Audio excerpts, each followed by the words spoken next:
While discarding the garbage late at night, I walked past the open window and overheard my wife speaking softly on the phone. She mentioned that in 3 weeks, that fool would lose everything.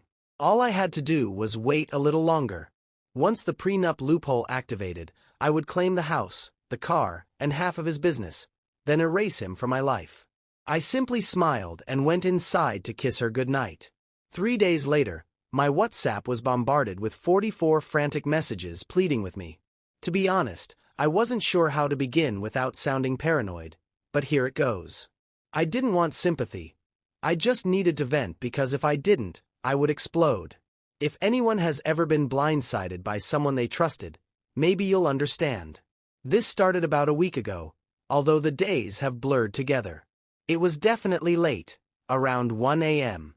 I remember because I was scrolling through my phone, half-focused, when I realized it was trash pickup day, something I always forget, and she always rolls her eyes at me for.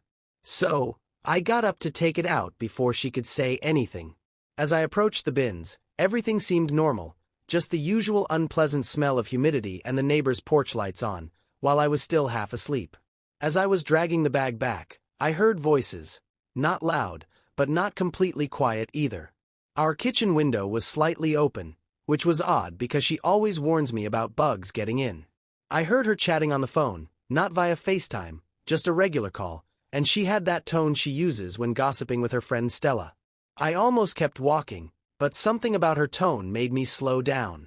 I stood there, out of sight, not intending to eavesdrop, but the words hit me. She was talking about me. Yes, me. She said something like, "In 3 weeks that fool loses everything," and then something about Mark. Mark and I just have to wait a few more weeks. She continued, "Once the prenup loophole activates, I'm taking the house, the car, and half his business, then I'm erasing him from my life." I stood there thinking, no way, this must be a joke, perhaps she's referring to someone else or some show she's watching. But then she laughed, a strange, cruel laugh that she never uses around me. Honestly, I had never heard her sound like that. I felt I should have barged in, but instead, I just backed away, set the empty trash bin down, and walked slowly back to the front. My hands were slightly trembling, not from fear, but from adrenaline or something. I walked back inside, and she was off the phone, standing at the fridge as if nothing had happened. She smiled at me and asked if I wanted a snack, just like always. I replied, "Nah, just tired," and kissed her goodnight. For the record, we've been together for 4 years and married for 2. We met in a way that nobody believes, not through friends, dating apps, or anything typical. She literally messaged me on a forum about old headphones. It's a long story, but not important now. Anyway, things were never perfect. I'm not going to pretend we're some ideal couple. She's always been ambitious, which I thought was a good thing.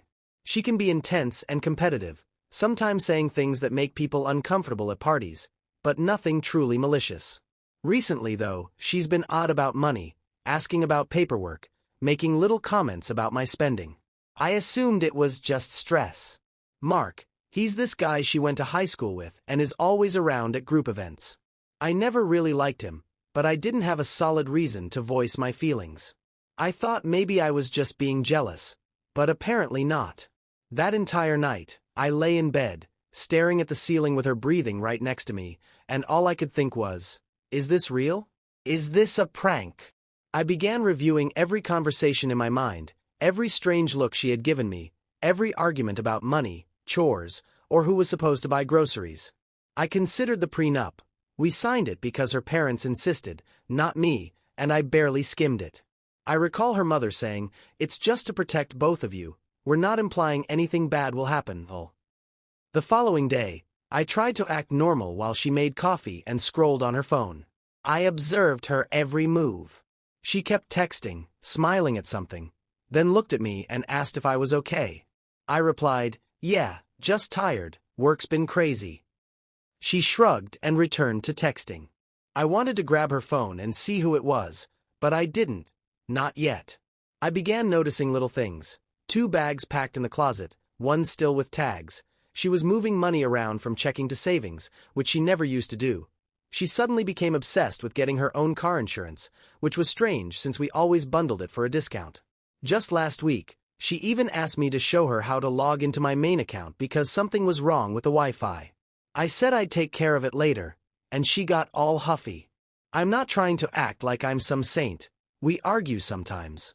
She gets mad and slams doors. Once, she threw a mug against the wall because I forgot our anniversary.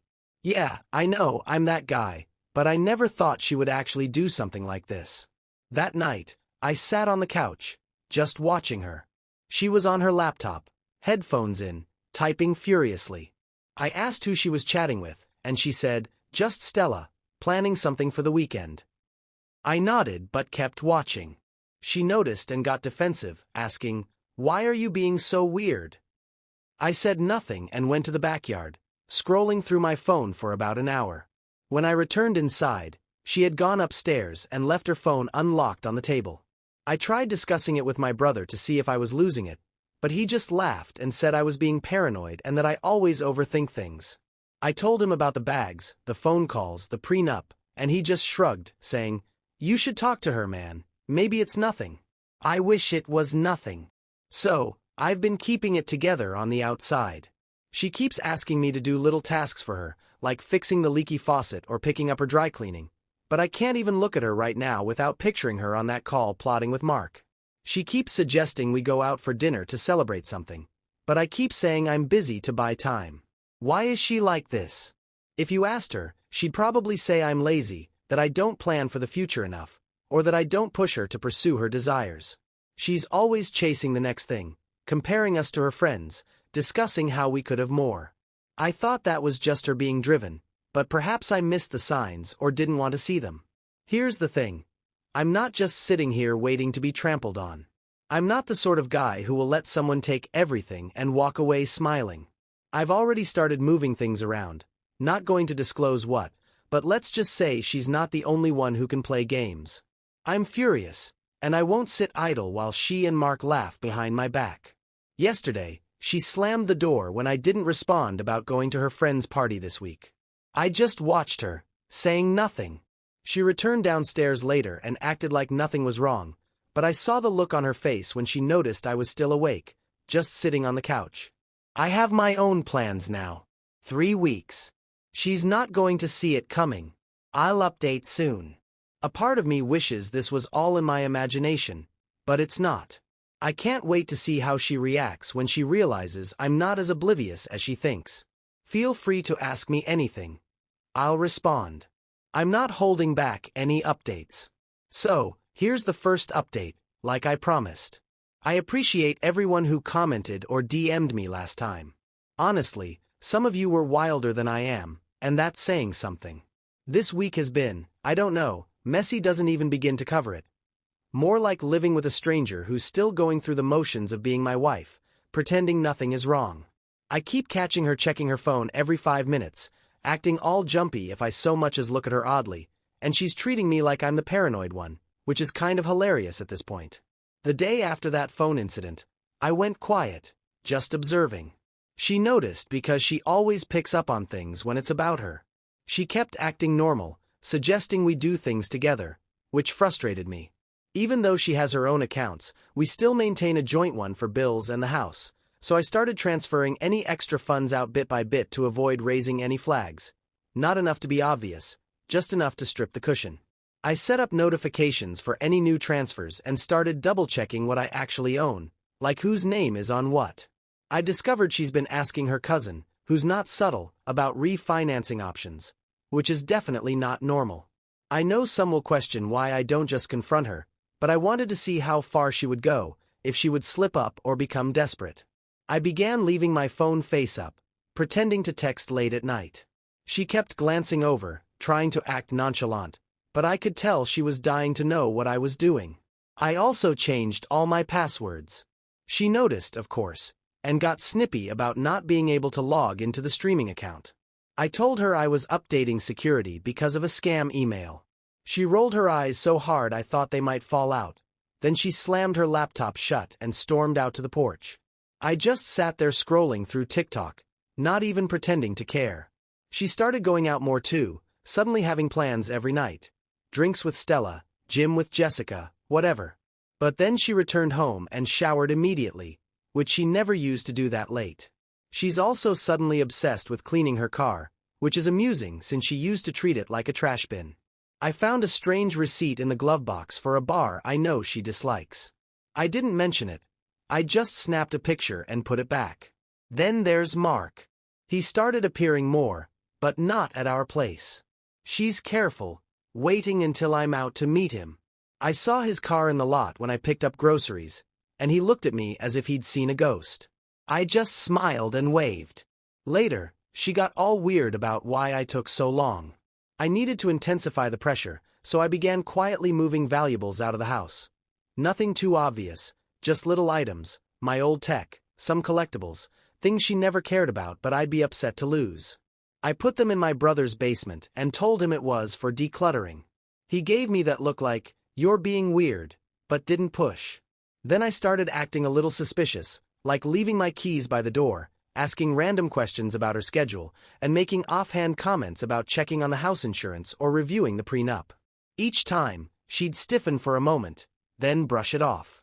But the next day, she'd be extra sweet, almost as if trying to make up for something. About 3 days in, I began getting bolder. I reviewed the prenup line by line. I'm not a lawyer, but I'm not clueless either. I found the clause she mentioned regarding commingled assets after a specific period, but it was worded ambiguously enough to swing either way, depending on who had the upper hand. Essentially, if I could demonstrate she was attempting to move things around or planning to split and take half, I could block it. I made copies of everything, took photos of her packed bags, her receipts, even the text messages that appeared on her phone when she left it unlocked by mistake. She's not as slick as she believes. I kept all of this in a folder on a cloud backup she doesn't know about. The tension was escalating. She started snapping for no reason. If I left dishes in the sink, she'd have a meltdown, yelling about how she's always cleaning up after me and that I don't appreciate her. I simply told her if she didn't like it, she didn't have to stay. She slapped my arm and stormed out, slamming the door hard enough that a picture fell off the wall. I fixed it and put it back without comment. She tried to involve her mom too. I received a call on speaker while I was home, and her mom was saying how one shouldn't have to tolerate this and that she deserves someone who values her. I just laughed and walked outside. Later, her mom texted me about being there for her if she's having a tough time, as if I'm the bad guy. I replied, "Thanks, I'm fine. Appreciate the concern." She left me on read. Mark started texting me too, with vague messages like, "Hey man, are you free to talk?" I ignored him. I knew what he wanted. He's not subtle. The next day, I encountered him at the gym, and he tried to play it cool, asking if I was stressed and if things at home were okay. I simply told him everything was good. Never better. He looked confused and left early. I know why she's doing all this. It's not just about money. She hates losing control. She despises when things don't go her way or when someone calls her bluff. Growing up, she was the golden child, given everything, never having to fight for anything. If she didn't get what she wanted, she would flip out, blame others, or play the victim until someone caved. I thought she had matured, but no, that behavior runs deep. So, I kept pushing, dropping hints in front of her, asking if she wanted to update the will or if she needed help with her move. She would go pale, then act like she didn't hear me. One night, she confronted me, screaming that I was trying to make her look insane, that I was ruining everything. I told her, "If you don't like it, you know where the door is." She shoved me hard, then went upstairs and locked herself in the bathroom for an hour. The next morning, she was all smiles, making coffee, putting on music, dancing around as if nothing had occurred. I played along, but I could see the cracks. She kept checking her phone, texting non-stop, probably Mark or Stella. I ignored it and started reaching out to a couple of old friends about moving out just in case. Nobody really believed me when I explained what was happening. They all said, "She seems so nice. Maybe you're overthinking it." Yeah, maybe. I started warning mutual friends too, saying, "Hey, just so you know, things are rough right now. Not sure what's going to happen, but don't get dragged into it." Most responded with, "Hope you work it out." One guy said, "Whatever happens, don't let her take you for a ride." I appreciated that. She began to get desperate. I caught her checking my drawers, going through my mail, asking strange questions about where I keep things.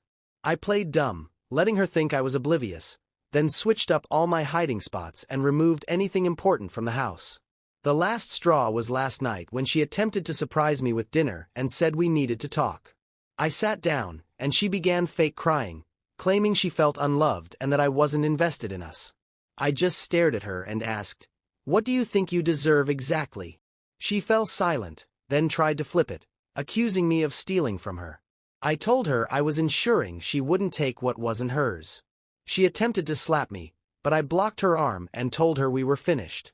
The following day, she threatened me with legal action, claiming she would get lawyers to take everything from me. I just laughed and told her to reread the prenup, reminding her I had copies of everything she attempted to pull. She fell silent after that. Her mom called again, expressing disappointment in both of us. I replied, "That's fair." Mark sent one final pitiful text, claiming he never wanted things to end this way. I blocked his number. He stopped showing up at the gym too, probably realizing he didn't want to risk running into me. She moved out, staying with her mom. Half her friends ceased communication after she tried to involve them. Her cousin informed me she cries every night, confused about how things went so wrong. I didn't respond. I don't care. She can keep her stories. I have the receipts. The fallout is real. She lost a lot of support, and people are choosing sides. It's not in her favor. Her mom emailed me, asking if I'd consider talking to her for closure. I said no, there's nothing left to discuss. I'm not forgiving, not forgetting, and I sure as hell won't allow anyone to erase me from my own life. I made sure she left with nothing extra, nothing she didn't come in with. So that's it. No healing, no neat ending. Just me, my belongings, and a house that's finally quiet. I'm not happy or sad. Just done. If she wanted war, she got it. I hope she remembers who she tried to cross. Thanks for reading all of this. If you stuck with it, maybe next time I'll just focus on taking out the trash.